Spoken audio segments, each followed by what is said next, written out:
Əziz dostlar, siz bilirsiniz ki, Mustafa bala hardan gəlib? Deyim əziz dostlar, Hüsanna neçə yaşın var? 11.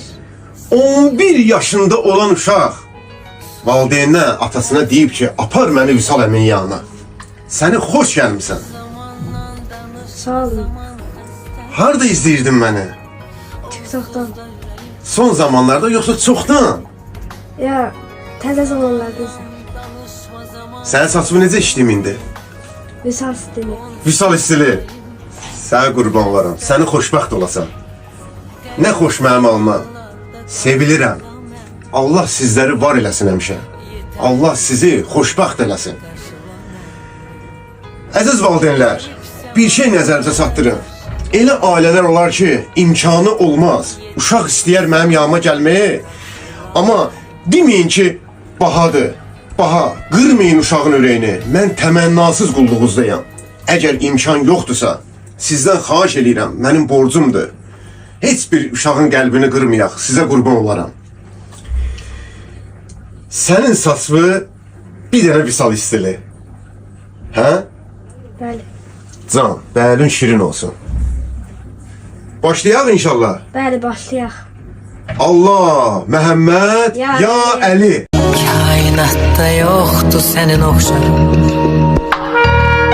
Gecenin sultanı, zulmetin şamı. Dağlarda zerredir senin yanında. Suskunsan her zaman sirleri koru.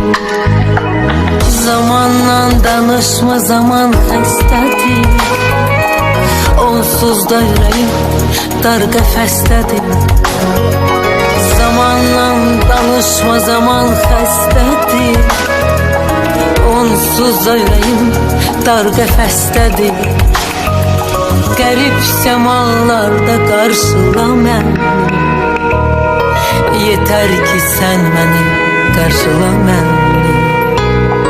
Qərib səmalarda qarşıla məni.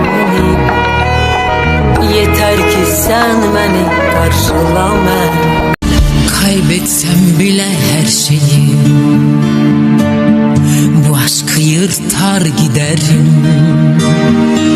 Sinsice olmaz gidişim, kapıyı çarpar giderim. Sana yazdığım şarkıyı sazından söker giderim.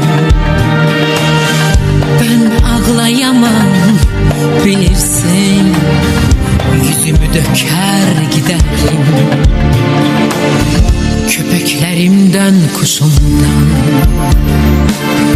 yavrumdan cayar giderim. Senden aldığım ne varsa